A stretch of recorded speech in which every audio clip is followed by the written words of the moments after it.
నమస్తే, welcome to Swaraj news. 10 ఏళ్లలో జరగని అభివృద్ధి ఏడాదిలో చేసి చూపుతున్నాం. సమిష్టి కృషి ఫలితమే ప్రజాపాలన విజయోత్సవాలు. పశ్చిమ ఎమ్మెల్యే నాయని రాజేందర్ రెడ్డి ప్రజాప్రభుత్వం ఏర్పడి తొలి ఏడాది విజయవంతంగా అభివృద్ధి పదంలో రాష్ట్రాన్ని ముందుంచిన క్రమంలో 9 రోజుల పాటు నిర్వహిస్తున్న ప్రజాపాలన విజయోత్సవాల సంబరాల భాగంగా ఈరోజు అర్బన్ డే సందర్భంగా వరంగల్ పశ్చిమ నియోజకవర్గం పరిధిలోని కాకతీయ మెడికల్ కాలేజ్ ప్రాంగణం నుంచి గ్రేటర్ వరంగల్ మున్సిపల్ కార్పొరేషన్ కార్యాలయం వరకు నిర్వహించిన 2K రన్ జెండా ఊపి ప్రారంభించిన వరంగల్ పశ్చిమ నియోజకవర్గ శాసనసభ్యులు నాయని రాజేందర్ రెడ్డి ర్యాలీతో ముందుకు సాగారు. నగర మేయర్ గుండు Sudharani, greater Warangal municipal corporation commissioner Ashwini Tanaji Wakade సంబరాల్లో పాల్గొన్నారు. కేఎంసీ నుంచి జీడబ్ల్యూఎంసీ కార్యాలయం వరకు ర్యాలీగా వచ్చి మున్సిపల్ కార్యాలయంలోని ఇండోర్ స్టేడియంలో బల్దియా కార్మికులకు హెల్త్ కిట్లను, చలికాల రక్షణ దుస్తులను పంపిణీ చేశారు.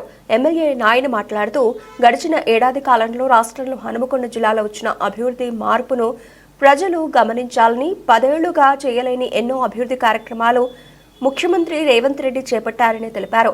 ఎన్నికల ప్రచారంలో భాగంగా హనుమకొండ చౌరస్తాలో ఇచ్చిన హామీ మేరకు అండర్ గ్రౌండ్ డ్రైనేజీ సిస్టమ్ అమలు, మాస్టర్ ప్లాన్ కి నిధులను కేటాయించి ప్రజాప్రభుత్వం చిత్తశుద్ధిని చాటుకున్నారని పేర్కొన్నారు. ఏడాది కాలంలో ప్రజాప్రతినిధుల ప్రోత్సాహం, అధికారుల సమిష్టి సహకారంతో జరిగిందని ఎమ్మెల్యే నాయన్ అన్నారు.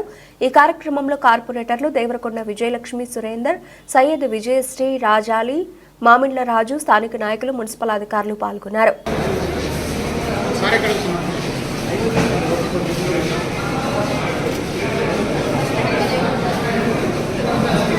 మరి సంవత్సర కాలంలో వ్యత్యాసం ఎంత ఉన్నది అనేది మనందరం గమనిస్తూనే ఉన్నాం, ప్రజలు గమనిస్తూనే ఉన్నారు. మరి ఈ సంవత్సర కాలంలో అధికారంలోకి కాంగ్రెస్ పార్టీ వచ్చిన తర్వాత చరిత్రలో ఎన్నడూ లేని విధంగా నిధులు, అభివృద్ధి అంటే ఏంటిది అనేది అలా చూడగలుగుతున్నాం.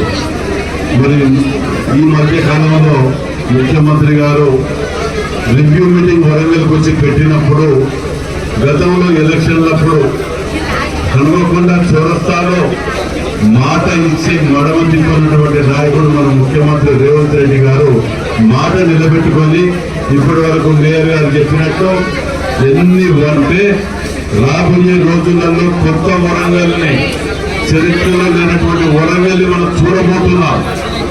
అది మన హాయంలో ఇంతమంది మంత్రులు, ఎమ్మెల్యేలు, ఎంపీలు, అధికారులు ఇంతమంది కలిసికట్టుగా టీం వర్క్ చేయడం వల్ల ఇవన్నీ సాధించుకోగలిగినాం.